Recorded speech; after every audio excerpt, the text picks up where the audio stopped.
इस दुनिया की तारीख का बल्कि इस कायनात की तारीख का सबसे अजीम सफ़र मेराज,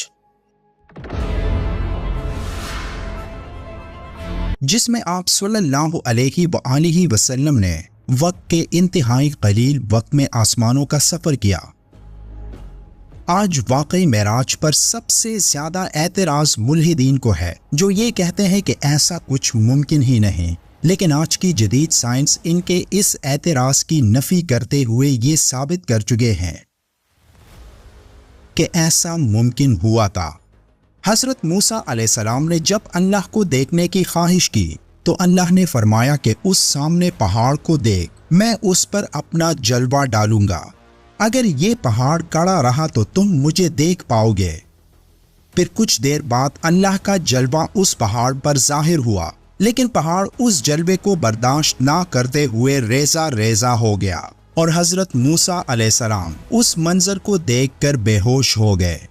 अब गौर करें, जो लोग ये कहते हैं कि अल्लाह को देखना मुमकिन नहीं, तो ये बात बिल्कुल दुरुस्त है कि अल्लाह को देखना मुमकिन नहीं, क्योंकि अल्लाह को देखने के लिए कुछ खास इंस्ट्रूमेंट्स चाहिए, कुछ स्पेशल विजुअल्स चाहिए, तब जाके अल्लाह का दीदार मुमकिन होगा। वरना अल्लाह के पैगंबर हज़रत मूसा अलैहिस्सलाम ने अल्लाह की एक तजल्ली देखी और वो उस तजल्ली को देखकर बर्दाश्त नहीं कर सके और बेहोश हो गए।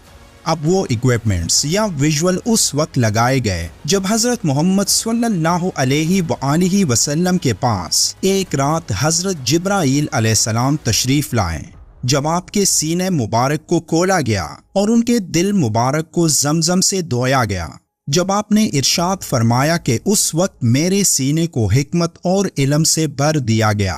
यानी आप सल्लल्लाहु अलैहि वसल्लम को अल्लाह के दीदार से पहले इस काबिल बनाया गया कि वो कायनात के उस अजीम सफ़र को बर्दाश्त कर सकें।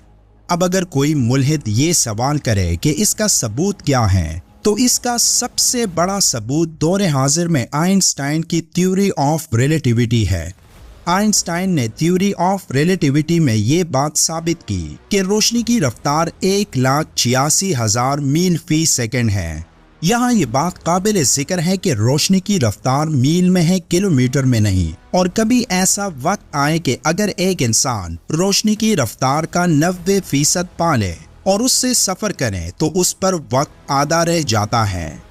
आसान अल्फाज में, अगर एक इंसान रोशनी की रफ्तार से 5 साल सफ़र करे तो ज़मीन पर उस वक्त 10 साल का अरसा गुजर चुका होगा। और इस तरह अगर कोई इंसान रोशनी की रफ्तार का 100% पा ले तो ज़मीन की निस्बत उसका टाइम 0 हो जाएगा। वो जितना मर्जी सफ़र कर ले, ज़मीन के मुताबिक उसका वक्त रुक जाएगा, चाहे वो जितना मर्जी सफ़र करता रहे। ये सिर्फ तब ही मुमकिन है जब वो इंसान मुसलसल रोशनी की रफ्तार से सफ़र करता रहे। मिसाल के तौर पर फर्ज कीजिए कि एक ऐसा रॉकेट बना लिया गया जो रोशनी की रफ्तार यानी 3 लाख किलोमीटर फी सेकंड से ज़रा कम रफ्तार पर खला में सफ़र कर सकता है।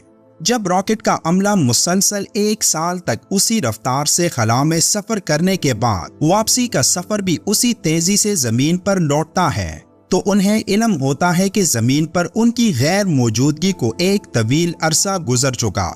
जिन बच्चों को वो छोड़कर गए थे वो अब बूढ़ों की हैसियत से उनका इस्तिकबाल कर रहे हैं।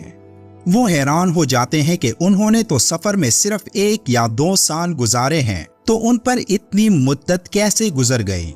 इसे इजाफियत में ट्विन पैराडॉक्स कहा जाता है और इस तकाजे का जवाब खसूसी नजरे इजाफियत वक्त में ताखीर यानी टाइम डिलेशन के जरिए फराहम करता है। जब किसी चीज की रफ्तार बे इंतहा बढ़ जाए और रोशनी की रफ्तार के करीब पहुंचने लगे तो वक्त साकिन लोगों के मुकाबले में सुस्त पड़ना शुरू हो जाता है। यानी ये मुमकिन है कि जब हमारी मिसाल की खलाई मुसाफिरों के लिए 1 सेकंड गुजरा हो तो ज़मीनी बाशिंदों पर उसी दौरान में कई घंटे गुजर गए हों। एक पहलू ये भी है कि वक्त सिर्फ हरकत करने वाली चीज़ों के लिए आहिस्ता होता है, लिहाजा अगर कोई साकिन फर्द उस रॉकेट में सवार अपने किसी दोस्त का मुंतजिर है तो उसके लिए इंतजार के लम्हे तवील होते चले जाते हैं। ये एक हकीकत है कि जब आन हजरत सल्लल्लाहु अलैहि वसल्लम मेराज के सफर से वापस आए तो हुजरे मुबारक के दरवाजे पर लटकी हुई कुंडी उसी तरह हिल रही थी जैसे आप छोड़कर गए थे। गोया के इतने तवील अरसे में जमीन पर एक लम्हा भी नहीं गुजरा था। इसके साथ साथ अगर खसूसी नजरे इजाफियत को मद्देनजर रखते हुए इस वाक़े की हक्कानियत को जानने की कोशिश करें तो मालूम होगा कि असल में ज़मीन पर आन हजरत सल्लल्लाहु अलैहि वसल्लम की गैर मौजूदगी में कई बरस गुजर जाने चाहिए थे, लेकिन ऐसा नहीं हुआ।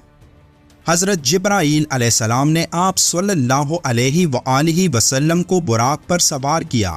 बुराक बर्क से निकला है जिसके मानी बिजली के हैं और इसकी रफ्तार 1,86,000 मील फी सेकंड है।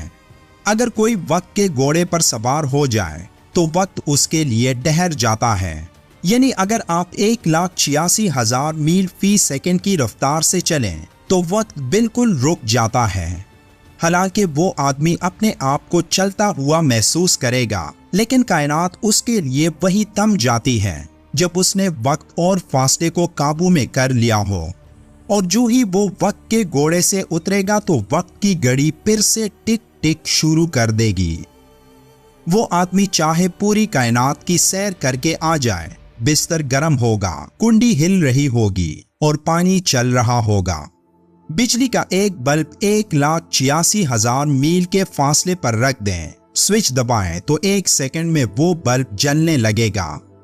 अब मेराज शरीफ में चाहे 1000 साल लगे हों या 1,00,000 बरस, वक्त का कोई सवाल ही पैदा नहीं होता।